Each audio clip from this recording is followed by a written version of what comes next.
ڕەشەبا و تەرزە و بارانەکەی ئەمڕۆ زیانێکی زۆری ناوەتەوە و شار نییە زیانی بەرنەکەوت بێت با لە سلێمانیەوە دەست پێ بکەین. لە شەقامی بازنەی مەلیک مەحموود چەنددارێک بەهۆی ڕەشەباکەوە شکاونەتەوە زۆر دوور ناکەوینەوە. لە گەڕەکی سابوونکەرانیش گەراجێکی ئۆتۆمۆبیل بەهۆی ڕەشەباوە جەبەنەکانی فڕیوە و زیانی بەر 6 ئۆتۆمۆبیل گەیاندووە.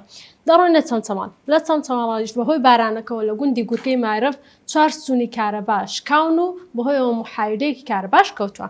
ئەنجا دەڕۆینە ئیدارەی سۆران لەوێش بەهۆی بارانی بەخوڕەوە لافاو هەستاوە و لە ناحیەی سێملان دیواری قوتابخانەیەک ڕووخاوە و قوتابخانەیەکی دیکەش پڕ بووە لە ئاو. شاخەوان حسێن بەڕێوەبەری ناحیەکە بە 964 وت زیانی گیانی نەبووە، بەڵام قوتابخانەکان زیانی زۆریان بەرکەوتەوە. ئێستا تیمەکانی بەرگری شارستانی لەوێن و قوتابخانەکان پاک دەکەنەوە. لە ناحیەی شۆڕشی سنووری پارێزگای هەولێریش بە هەمان شێوەی سلێمانی لە چەند شەقامێک چەندین دار شکانەوە. ئەگەر شارەکەی تۆش زیانی بەرکەوتە بەهۆی ڕەشەبا و باران و تەرزەکەەوە دەتوانین لە کۆمنت بۆمان بنووسین.